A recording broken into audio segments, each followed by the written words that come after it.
50 meters of mud, a dislocated shoulder, a cut still bleeding. She dragged herself through the rain toward a house she had never seen, not knowing if it was safe. Inside, a man with 5 children and a leaking roof lay awake, listening. He heard something that was not the rain. He opened the door, and nothing was ever quite the same after that. The house groaned like an old man who had forgotten how to rest. But to understand that night, you have to go back to the moment it began, to the rain that had been falling since midday, and to a man sitting awake in the dark, while 5 children slept around him. The rain was the quiet kind, not the kind that crashes and announces itself, just the kind that arrives and stays, dripping through 3 holes in the roof into 3 buckets on the floor, each with its own rhythm. Plock, plock, plock, plock. 5 children slept pressed together on 2 mattresses near the hearth. The fire was almost gone. The room smelled of damp wood and clothes that had never fully dried. Elias sat with his back against the wall, eyes open in the dark. He could not remember the last time he had slept deeply. His wife had died 2 winters ago, a fever that came on a Tuesday and did not leave. Since then, everything in him had become a kind of watching the cold, watching the food, watching the 5 small chests rise and fall in the dark to make sure they were still rising and falling. The oldest was Cale, 13, then Tom, 11, then Nora, 9, then Lila, 5, and the smallest was Pip, 4 years old, who slept with a scrap of cloth pressed against his cheek and had no idea how much his father watched over him in the dark. Elias was not unhappy. He was something quieter than that. Something that had no name, but sat in the chest like a stone that had been there so long you stopped noticing it, until a night like this one, when the rain came and the fire went low and the stone made itself known again. A sound cut through the night. Not rain. He was on his feet before he had decided to move. He took the axe from the wall, the short one, the working axe, and opened the door. Cold air, wet earth, the smell of mud and something underneath it, sharper, metal, old blood. He walked toward the fence and stopped. She was large, too large to be human. Her skin was the deep green of river jade, darkened now with mud and dried blood, an orc. Her right shoulder sat at an angle that made something in his stomach turn. A cut across her forehead had long since stopped bleeding and started crusting. Her clothes, leather and hide, once well made, were torn in the way of someone who had rolled down a rocky slope, and the rocks had not been gentle. He almost went back inside. His hand tightened on the axe. His eyes went to the house, to the broken roof, to the window where his children slept. Then he saw the trail. It came from the direction of the ridge to the east, irregular, uneven, the marks of someone dragging themselves through mud, stopping, continuing. In some places she had rested with her forehead against the ground and then pushed herself forward again. 50 meters, maybe more, with a dislocated shoulder and a bleeding head in the dark and the rain, toward a house she had no reason to believe was safe. An orc without a clan was something that should not exist, like a word in a language with no one left to speak it. She made a sound, small, not a threat. The sound of something that has reached the end of its endurance and knows it. Elias lowered the axe. "All right," he said, to no one in particular. "We're already 6 problems. 1 more won't change much." She was lighter than she looked, or maybe he was just used to carrying too much. He cleaned the wounds by firelight. The cut on her forehead was deep but clean. He packed it with cloth and tied it with a strip of old shirt. The shoulder was worse. He had reset a shoulder once before, years ago, and the man had screamed loud enough to wake the settlement. She made no sound at all, just a single sharp exhale through her nose, and then stillness. He covered her with the thickest blanket he owned and sat down in the chair beside the fire. He did not sleep. He watched her breathe and thought about what Harvin would say. Harvin, whose land bordered his on the east, who had never liked him and had been waiting for a reason to make that dislike useful. He thought about the mill on the far side of Harvin's property, The only mill within 2 days' ride, the one that ground the flour that kept his children fed through winter. He thought about the regional council and their rules about the peace. He thought about 50 meters of mud, the fire burned down to coals, red and quiet. He sat until they stopped flickering and just glowed, steady and low. And by then, something in him had settled into a decision he could not name, but knew he would not undo. He put another log on the fire and went to sleep. In the days that followed, she lay near the hearth and did not move much. He changed the dressings. He divided the food, even when there was not quite enough. The children watched from a careful distance, each in their own way. Pip, 4 years old, hair always in his eyes, simply walked up to her on the second day, sat down on the floor beside her, and looked at the ceiling, as though keeping company with someone who needed it. No one asked him to do that. He just did. Lila, the second youngest, stood at the edge of her mattress with wide, serious eyes, studying the situation the way she studied everything, as a problem that deserved full attention. "Will she wake up?" she whispered. "I don't know," Elias said. Tom, the middle one, watched through the gap in the door, fully convinced no one had noticed. Everyone had noticed. Cale, the oldest, did not come close. But every morning when he woke, the first thing he did was look in her direction. Just look. Then he went about his day as though he had not done it.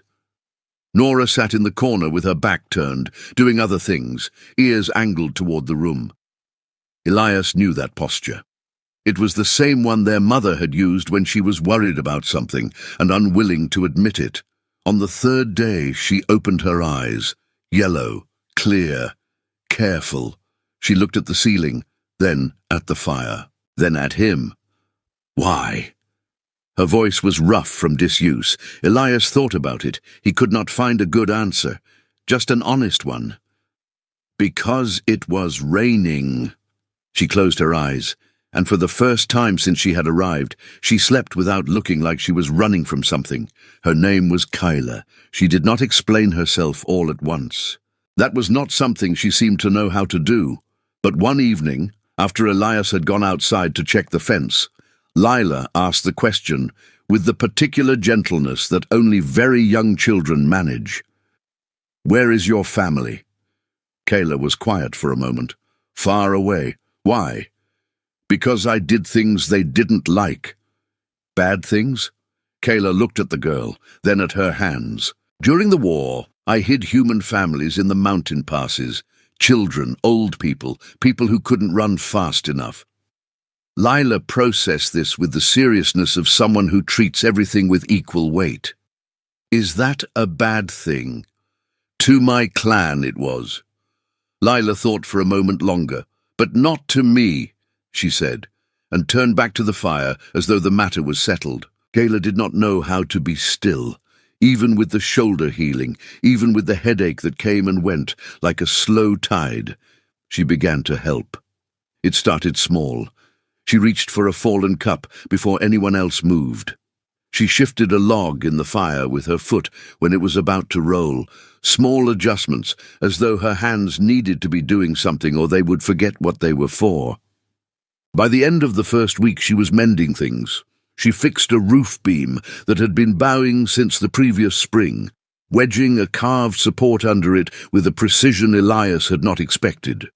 She repatched 2 sections of the roof with salvaged boards, sealing the gaps with a paste she made from tree resin and ash. The dripping in the bucket slowed, then stopped in 2 of them. One afternoon, Elias was wrestling with the front door, which had been swelling in the damp and refusing to close flush for 3 months. He had the door half off its hinges when Kyla appeared beside him without a word. She took hold of the top corner and adjusted the angle by a fraction, just enough. He ran the plane, tried the door. It swung and caught perfectly. He leaned on it and tested the latch. "Good," he said. She nodded. Something small appeared at the corner of her mouth and disappeared just as quickly. But it had been there. The children moved closer in their own time. Lila began sitting near Kayla in the evenings, watching her hands. One night she asked about the tattoos.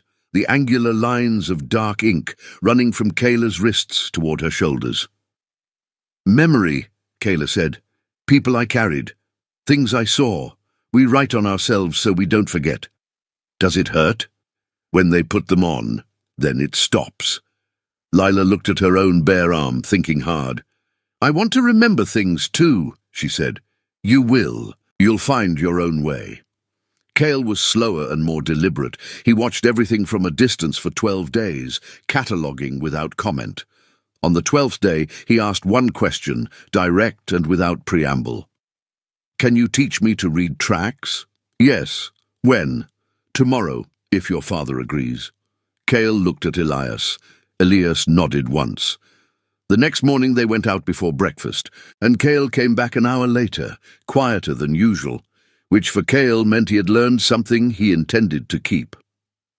He said nothing about it, but the distance was smaller after that, and Pip continued his offerings: a smooth stone, a piece of dried bark shaped like a bird, a button he thought was interesting. He left each one beside her sleeping place without explanation. She kept every single one. By the end of the second week, there was a small collection on the floor that neither of them had ever acknowledged out loud, and Elias suspected neither of them ever would. The only thing he could not explain was the cold. Some mornings, the ground near Kayla's sleeping place was cold in a circle. Not cool, but cold in the way ground gets in deep winter, even in a warm room. And once, waking before the others in the grey hour before dawn, he had seen something at the edge of his vision near the door. A shape, standing. He turned his head, and there was nothing there. He got up and checked the door. Latched, undisturbed. He went back to the chair. Outside, the rain tapped at the window with the patience of something that intended to stay for a long time. He sat and listened to it until the grey turned pale and the children began to stir, and the night's question dissolved into the ordinary sounds of morning without being answered. Tom asked his question on the 14th day while pretending to stack firewood. He did not look at Kayla. He spoke to the logs. "Why were you alone in the rain?" "They sent me away. Because of the families you hid?" "That, and other things that were not my fault. But that didn't matter to them." Tom stacked 2 more logs carefully, as though the placement required full attention. "My father was sent away from a place once," he said. "The town guard, because he told the truth about something." Kayla looked at him. "And then he came here." Tom shrugged. "I think sometimes being sent away takes you where you were supposed to be." He was 11 years old. Kayla did not answer. But that night she ate without waiting for the parts no one else wanted. It was a small thing, and only Elias noticed. He had been watching for it. She had been eating last since she arrived, taking what remained, making herself as small as possible. That night she served herself when the others did.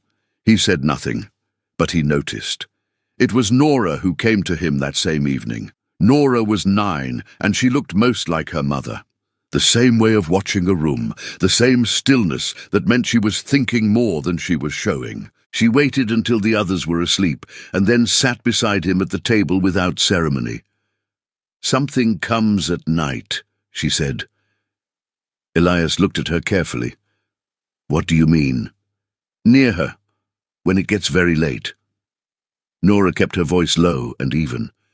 "It doesn't come close. It just stands, like it's waiting for something." He was quiet for a moment. "Have you seen it?" "Felt it," she said. "Cold, like the air gets thick, like holding your breath underwater." He studied his daughter's face. She was not frightened. She was reporting information the way she always did. "Does it scare you?" Nora thought about this honestly, the way she did everything. "It scares me that she doesn't know it's there," she said. That was the night Elias decided to speak to Kayla directly. He waited until the children were asleep, and the fire had settled into its late-night quiet. He did not know how to begin, so he began plainly. "The spirit reader," he said, "the one from your clan." Kayla, who had been looking at the fire, went very still. "He declared you marked," Elias said. A long silence. Outside, the rain had started again. "He said the unseen world had a tear in it near me," she said at last, "that things which should stay in the dark had found the edge of that tear and were crossing through. Is it true?" She looked at her hands. "I don't know," she said. "I thought he was using it as a reason, a way to make the clan afraid of me, so they would let me go without asking too many questions." She paused. "But there are nights I feel it, something at the edge of things, something that should not be so close." "Nora feels it too." Kayla turned and looked toward where the children slept. Something shifted in her face that had no easy name. "I didn't know," she said quietly. "I would not have stayed if I had thought it would reach them." "You didn't choose it." "That doesn't matter. It's mine." "It might be," Elias said, "but you're here now, and so is it, so we figure it out." She was quiet. Then she reached into the leather pouch at her belt and pulled out a small totem, bone and crystal, worn smooth from long handling. She set it on the floor between them. "My grandmother made this," she said. "She told me if the dark things ever got too close, to put it at the threshold and speak the name of someone still living who had chosen to stand beside me." Her fingers did not quite leave it. "I didn't think I had anyone left." The fire shifted. A log settled. The cold at the edge of the room seemed for just a moment a degree further away. The totem sat at the threshold for 3 nights. Kayla spoke no ceremony over it that Elias could hear, but on the first night after she placed it, Nora slept without waking. On the second, the cold circle near Kayla's sleeping place shrank. On the third night it was gone. He did not ask what she had done. She did not explain. Some things did not require translation. The days that followed had a different quality, not easy. Nothing was easy, but less shadowed, as though something that had been pressing from just beyond sight had taken a step back. Kayla worked harder. The fence posts were straightened and repacked with fresh earth. A section of the east wall that had been letting in wind was re-chinked with mortar. She mixed herself. She taught Kale tracking every morning, how to read the pressure of a print, what the distance between strides meant, how animals moved when they were calm, and how that changed when they were frightened. Tom began appearing at a distance on these mornings, not asking to join, until one day he simply was part of it and no decision had been made. Nora began asking Kyla about plants, which ones were useful, which ones were not, which ones looked useful but were dangerous. Kyla answered without simplifying, and Nora absorbed each answer with the precision of someone building a system. She started writing things down in a small journal she kept carefully. Lila tracked beetles and reported her findings to Kayla in full detail. Kayla listened to every word. Pip's collection grew. A feather, a piece of coloured glass from the road, 2 small bones he said looked important. Elias watched all of this from across the room and felt the stone in his chest.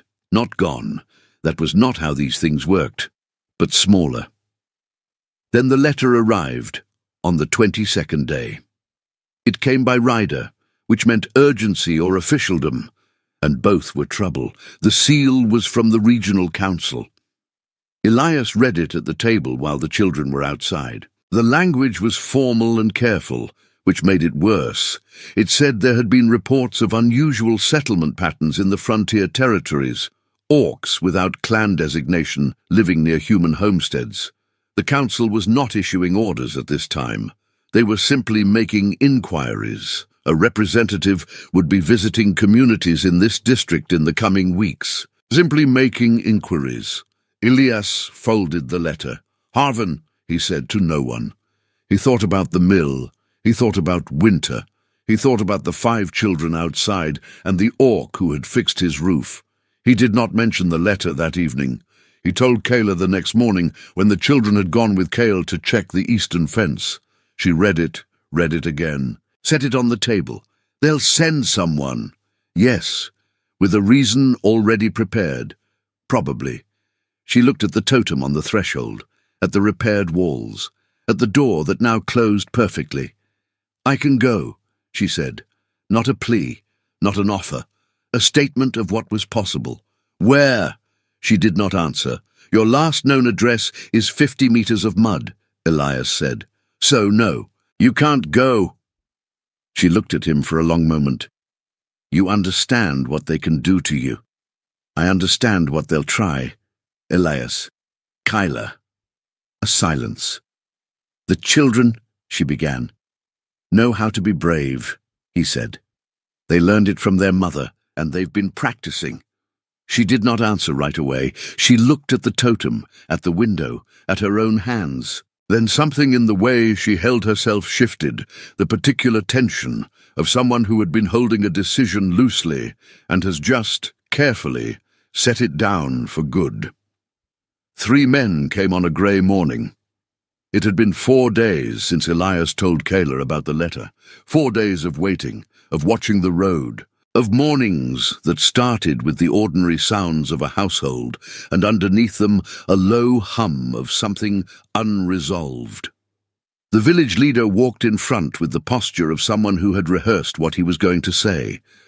The other 2 flanked him at a distance meant to suggest inevitability. Elias saw them coming from the window and stood up slowly. He went to the door. Kyla was behind him. The children were nearby, together without having been arranged that way. "You know what you're keeping here?" the village leader said. "I know," Elias said. "Then you know it can't continue." 5 years of fragile peace, Elias. The regional council is watching settlements that are causing friction. If they find out you're sheltering an orc expelled from her own people, they'll want to know why. And when they ask, this village answers with you. The man paused. "You also have 5 children and access to the mill that crosses my land. It would be a shame if that became complicated." Elias felt the weight of it. Concrete, real. The mill was the flower. The flower was winter. He knew this moment. The shape of it. The kind that doesn't announce itself as important until long after it has passed. "She fixed my roof," he said. "That doesn't matter." "It matters to me." "Elias," the man's voice dropped. "You have 5 children." "I know how many children I have."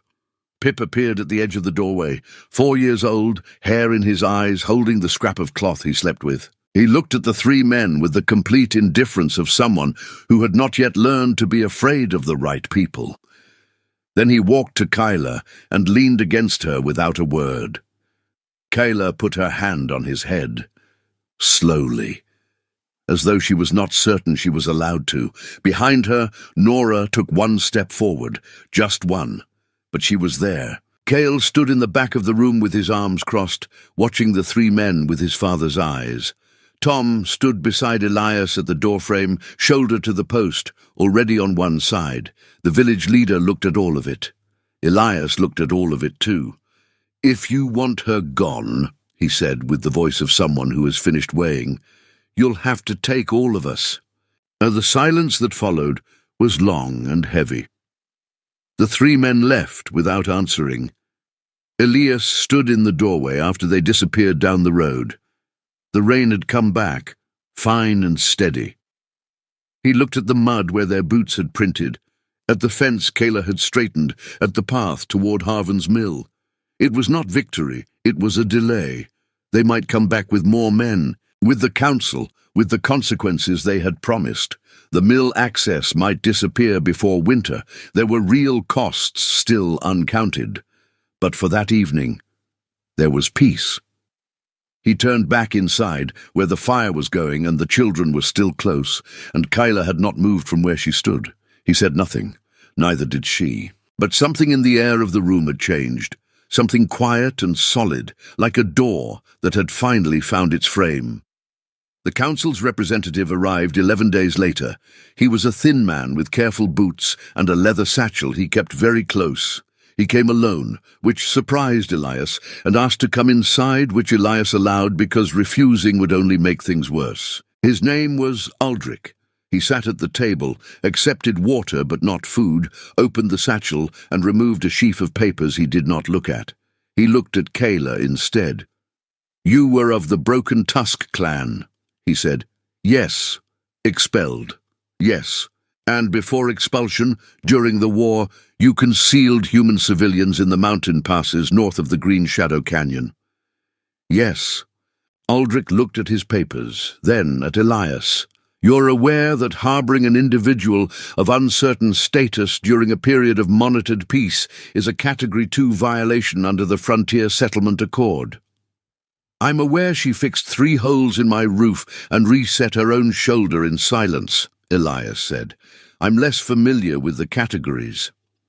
Aldrich looked at him. Something in the look was hard to read, not hostility, not warmth, but something procedural that had, underneath it, possibly something else.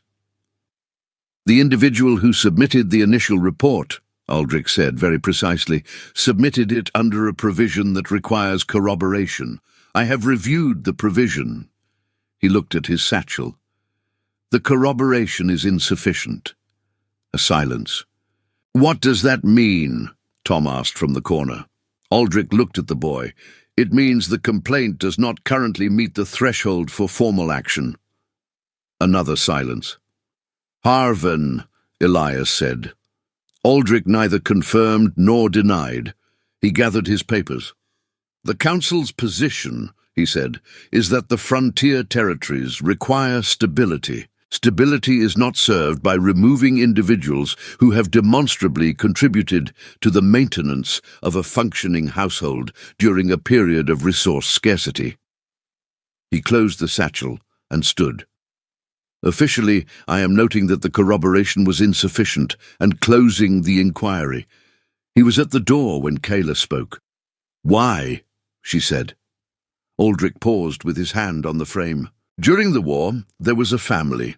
3 children, a grandmother, a mother, hidden in the northern passes." He looked at her steadily. "The eldest of those children is now a council secretary. She asked me personally to handle this case." He let himself out. The door closed. Lila was the first to speak. "What just happened?" "Something good," Nora said quietly. It was the first time she had said those words without looking like she was testing whether they were true. Elias sat down in his chair. "He was tired in the way you get when something you have been holding very tightly for a long time is suddenly no longer necessary to hold, a fatigue that felt underneath, like something else entirely." Kayla looked at the door for a long time. "Those children," she said softly. "I didn't know what happened to them." "Now you do," Elias said. She was quiet. Then something moved through her face. Not sadness, not relief, but the thing that comes when both arrive at the same moment and there is nowhere to put either of them. Winter came early that year. 3 days of hard frost arrived without warning, turning the mud to stone and the stone to something that crunched under boots. Elias brought extra wood in from the east pile and stacked it inside. The mill had stayed accessible. Harvan had said nothing further, likely calculating that the council's visit had shifted the balance of risk. Nearly a month had passed since Aldrich's visit, and the house had found its shape. Kayla had, without discussion, simply remained. There was no conversation about it. It was like Pip's collection of objects near her sleeping place, an accumulation of small decisions that added up to a fact. She began teaching the children in the evenings. Not school, nothing formal, but she knew things and the children wanted to know them, and so knowledge moved the way it does when no one is calling it a lesson. She taught Kale to read the sky before weather changes. Not just clouds, pressure, the way animals moved, the smell of certain winds. He absorbed it quietly and added it to his growing catalogue of the world. She taught Tom to find water in dry ground, which she said he would need one day.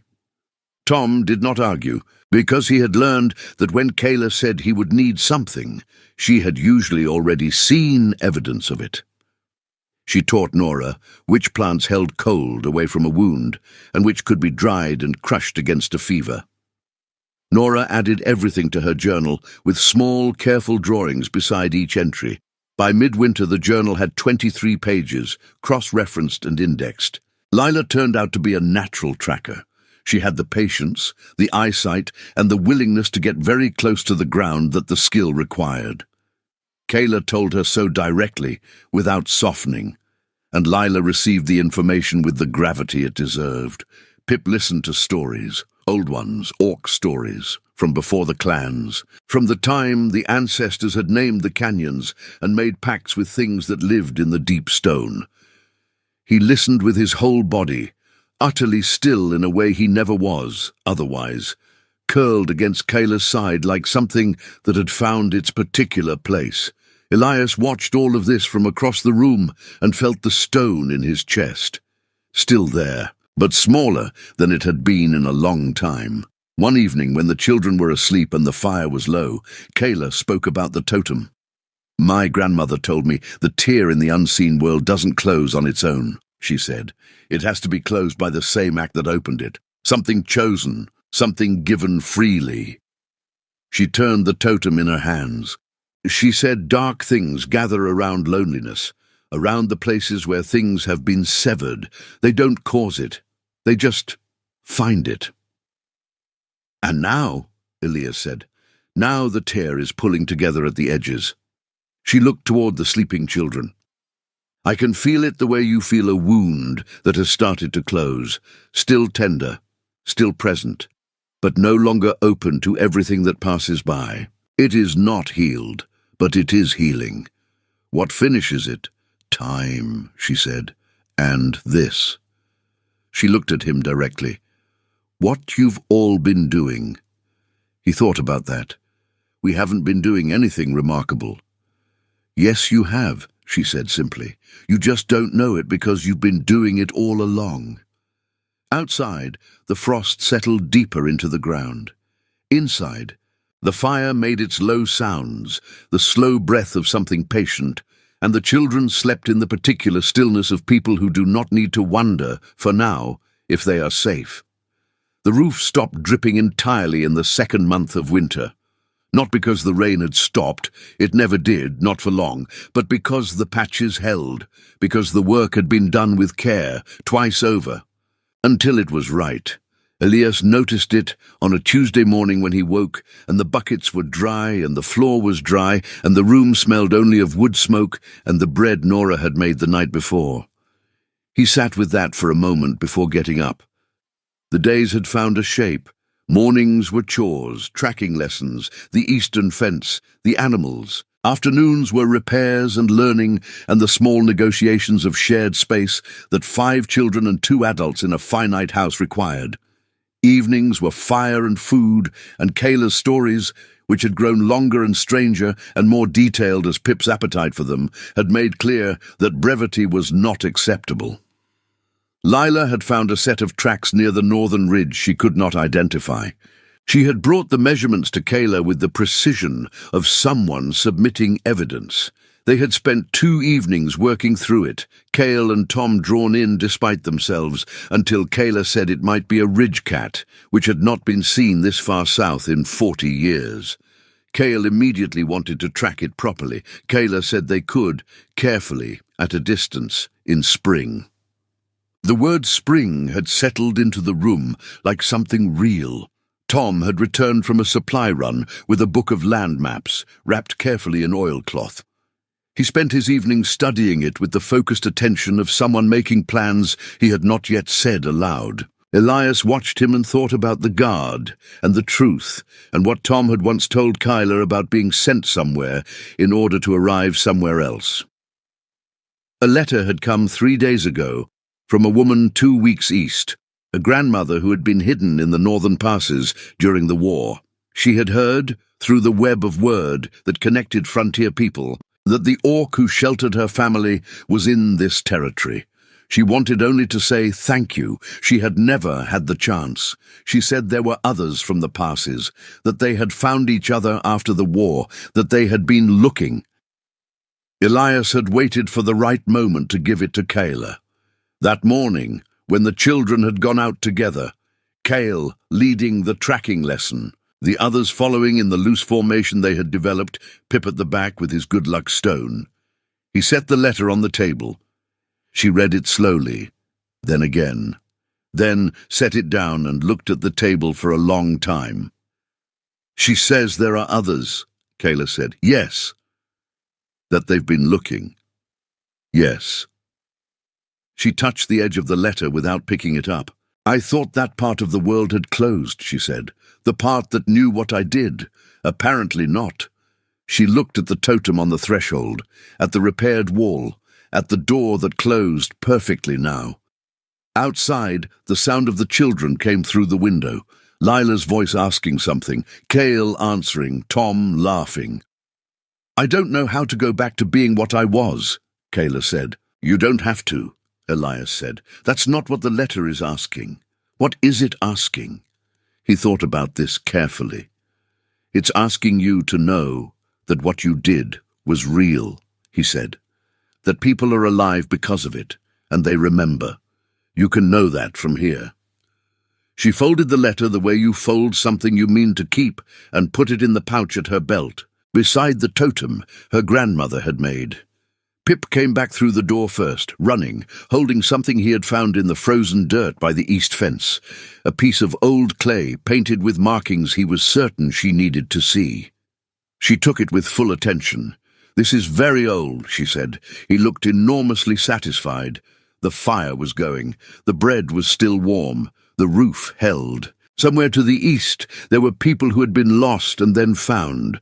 The world was still difficult, and the council still existed, and the distances between people were still real and still long. But in this house, on this morning, something had quietly finished being broken. And the letter in her pouch was the first proof she had ever held that the world sometimes remembered the right things, which meant that somewhere out there, more proof might still exist, waiting to be found. Did you enjoy the story?